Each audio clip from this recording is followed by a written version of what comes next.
నమస్తే, welcome to 99 TV.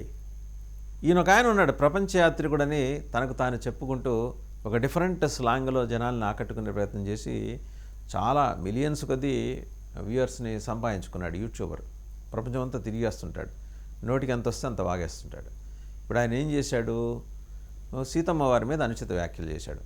అలాగే 60,000 మంది మీద అత్యాచారాలు జరిపింది హిందువులనే పద్ధతిలో మాట్లాడాడు. అసలు ఏమాత్రం సంబంధం లేని అంశాలు జోడించి వినాయకుడి గుడి ముందు నుంచొని మాట్లాడుతూ, ఇప్పుడు వినాయకుడు సాక్షిగా ప్రమాణం చేస్తున్నాను, ఇది జరగకపోతే, నేను చెప్పింది జరగకపోతే ఇక్కడే రక్తం కక్కుని చేస్తాను, మీరు వస్తారా నాతో పాటు ఛాలెంజ్ కానీ చేసింది అక్కర్లేని మాటలు మాట్లాడాడు.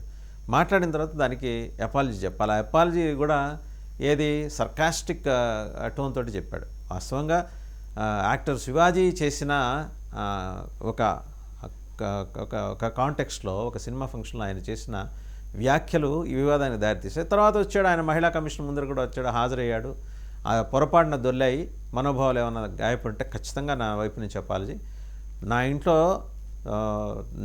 నా తోబుట్టువుల్ని, నా తల్లితోనూ సమానంగా చూస్తాను మొత్తం స్త్రీ ప్రపంచాన్ని, చాలా హుందాగా మాట్లాడాడు.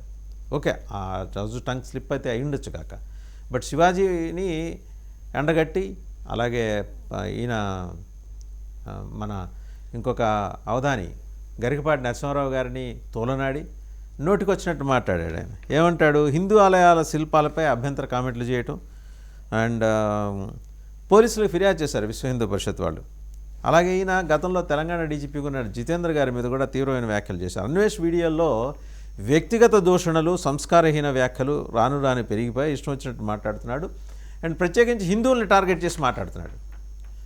సరే, ఈయనదో గోల, ఈయన నోటికి వచ్చింది మాట్లాడింది మనం ప్లే చేయలేము, ఎంతవరకు ఉందో అంతవరకు అన్వేషణ మాట్లాడి ఇప్పుడు చూద్దాం. నువ్వు రేపులు చేసేస్తాను అంటున్నావు.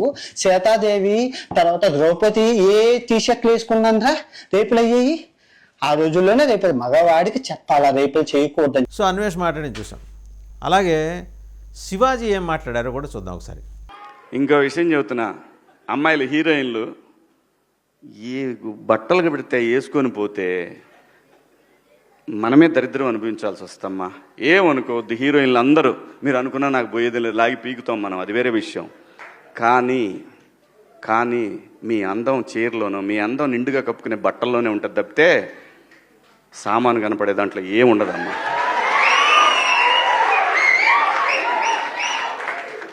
చూశారు కదా శివాజీ ఏం మాట్లాడారు. సరే, శివాజీ మాట్లాడిన తర్వాత ఆయన వెంటనే వితిన్ 24 hours or 48 hours ఆయన he has apologised. Anasuya entry ఇచ్చారు. అనసూయ ఏంటి, నా బాడీ నా ఇష్టం, ఎవరికి ఎలాంటి అభ్యంతరం లేదు. శివాజీ ఇన్ఫ్యాక్ట్ మిమ్మల్ని ఉద్దేశించి కూడా మాట్లాడేది అనసూయ గారు. ఆయన ఎవరైనా ఒకవేళ ఉంటే a kind of wrong message should not go అనే పద్ధతిలో నేను చెప్తున్నాను, తప్పుగా అర్థం చేసుకోకండి. బట్ ఏంటంటే సహజంగా ఆయనకున్న స్లాంగ్లో 2 పొరపాటు పదాలు దొరినాయి. దానికి ఆయన సారీ చెప్పాడు. మహిళా కమిషన్ బాధ్యతగా పిలిస్తే వెళ్ళాడు, నోటీస్ ఇస్తే వెళ్ళాడు అని చెప్పాల్సుకుని చెప్పాడు. ఇక్కడితో ముగించేద్దాం వివాదం అన్నాడు. సరే, ఈవిడ గోల ఈవిడది, అనసూయ గారు. ఆవిడ ఏంటంటే సరే రకరకాల కామెంట్స్ సడన్గా ఏంటి పబ్లిక్ అటెన్షన్ డ్రా చేయాల్సిన అవసరం అనసూయకి ఎందుకు వచ్చింది? షీ ఈజ్ ఆల్రెడీ లైమ్ లైట్లో ఉంది, ఆమెకి ఎక్కడికి వెళ్ళినా ఆమె పాపులారిటీ ఆమెకు ఉంది, టీవీ షోలు కావచ్చు, సినిమాలు కావచ్చు. ఇవాళ అర్జెంటుగా శివాజీని కడిగేయటం ద్వారా, లేకపోతే శివాజీని ఉతికారేయటం ద్వారా అనసూయకి వచ్చే మార్కులు అదనంగా ఏం లేవు. పోనీ ఆమెను ఎత్తుకున్న కాజ్ ఏంటి, ఒక స్త్రీ హక్కులు మాట్లాడండి, దాంట్లో తప్పేం లేదు. బట్ శివాజీ సెంట్రిక్గా మాట్లాడాల్సిన అవసరం లేదు కదా అనేది.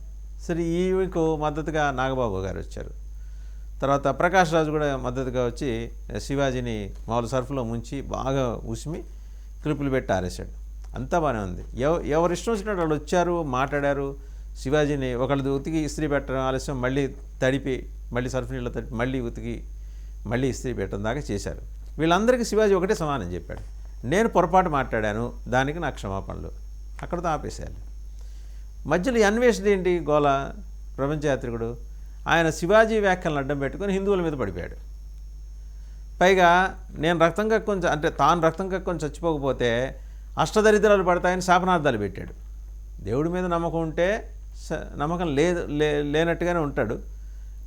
నేను వినాయకుడి గుడి ముందు ఉన్నాను, నేను ఇక్కడ రక్తం కక్కుని చచ్చిపోవాలి, లేకపోతే మీరందరూ నన్ను టార్గెట్ చేసిన వాళ్ళందరూ కూడా అష్టదరిద్రాలు పాలవుతారట. మరి ఇవేం రకమైన వ్యాఖ్యలు? ఎవరెవరికి ఏంటో సంబంధం లేదు. మధ్యలో మాధవీలత గారు వచ్చారు, ఆవిడ గోలేంటో ఆవిడది. సాయిబాబా దేవుడు కాదు, ఆయన ఆఫ్ఘన్ ఫకీరు, ఆయన పూజించడం ఏంటి, ఈ బ్రాహ్మణులు వైశ్యులు వీళ్ళందరూ కలిసి సాయిబాబాని ప్రమోట్ చేశారు అని. అమ్మ మాధవీలత గారు ఎవరు ప్రమోట్ చేశారో, ఎందుకు ప్రమోట్ చేశారో తెలియదు. సాయిబాబాని ఒక పూజనీయ స్థానంలో గురువుగా, అవధూతగా ఆదరించి, గౌరవించి, ప్రేమించి, భక్తితో పూజించే వాళ్ళ సంఖ్య కోట్లలో ఉంది. మీకు నచ్చకపోవచ్చు కాక, జస్ట్ లీవ్ దెమ్. మీకు నమ్మకం లేదు, వదిలేయండి. ఆ నమ్మిన వాళ్ళు వాళ్ళ గోలు వాళ్ళు పడతారు, మీకెందుకు? మీకు నమ్మకం లేదు, ఆయన దేవుడు ఏం కాదు. కొందరు వాళ్ళు సాయిబాబా వల్ల ఆయన మహిమ వల్ల మీకు ఇలా క్యూర్ అయిందంటే మీ ప్రారంధం మీకు అవన్నీ క్యూర్ అయిపోయినాయి. మీకు దేవుడు కనపడిన దేవుడే మీకు క్యూర్ చేశాడు, కనపడే ఆయన ఈయన దేవుడు ఎందుకు అవుతాడు? ఈ వారం 10 రోజుల్లో శివాజీ గారు ఏ ముహూర్తాన ఆ కామెంట్ చేశారో తెలియదు, కానీ అనసూయ గారు రోజంతా కనీసం సోషల్ మీడియాలో రోజులో 2-3వ వంతు ఆమె గురించి మాట్లాడుకుంటున్నారు. అన్వేష్, ప్రపంచ యాత్రికుడు అన్వేష్, నోటిదూల.com, ఆయన గురించి ఇదే. ఇప్పుడు ఆయన హిందూ సంఘాలు ఫత్వా జారీ చేయబోతున్నాయి.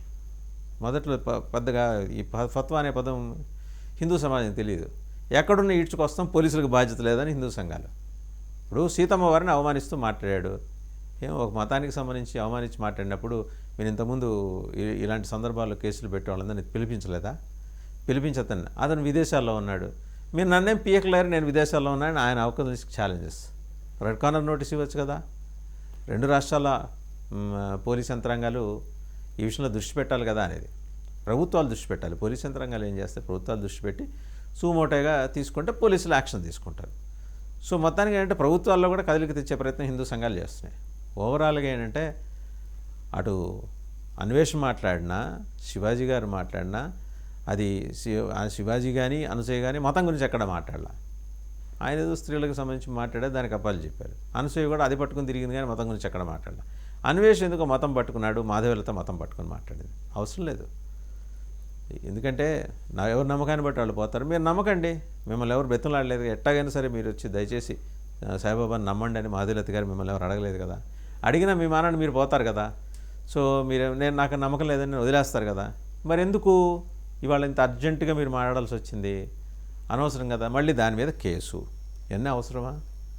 ఊరుకున్నంత ఉత్తమం లేదు, బోడికున్నంత సుఖం లేదని తెలుగులో సామెత ఉంది. ప్రత్యేకంగా గుంటూరు జిల్లాలో ఇది సామెత బాగా. సో అంచేత ఆ సామెత గుంటూరు జిల్లా వాడే కాబట్టి శివాజీ గారికి తెలుసు కాబట్టి ఆయన చాలా చాకచక్యంగా, సమయస్ఫూర్తితోటి, వినమ్రతతోటి వచ్చి అంబడే అపాలజీ చెప్పాడు. ఊరుకున్నంత ఉత్తమం లేదు, బోడికున్నంత సుఖం లేదు. నేను ఇక మీద ఎవరికి ఎలాంటి సలహాలు ఇవ్వబోను, మంచి చెప్పబోయాను. అందులో 2 తప్పు మాటలు దొరలే, సారీ. దీన్ని ఇక్కడితో ముగించేద్దాం. అనసూయ గారు ముగించేట్లేదు, కనిపించట్లా. ఆవిడ ప్రపంచవ్యాప్తంగా ఉన్న సంఘాలన్నింటినీ ఒకే తాటి మీదకి తీసుకొచ్చేసి అర్జెంటుగా దీన్ని పెద్ద కాంట్రవర్సీ చేయాలని ఇది అడ్వాంటేజ్ తీసుకొని నోరు పారేసుకున్నాడు హిందూ దేవి దేవతల మీద అన్వేష్. ఆయన పారేసుకుంటే నేనెందుకు ఖాళీగా ఉండాలని చెప్పేసి మాధవీలత గారు సాయిబాబా దేవుడే కాదు. అవసరమా? కొత్త సంవత్సరంలోకి అడుగు పెడుతున్నాం. ఇకనైనా ఈ వివాదాలు ఆపేసి మనం ఫ్రెష్గా మంచి ఆలోచనతోటి, ప్రొయాక్టివ్ థాట్ ప్రాసెస్ తోటి ముందుకెళ్దాం.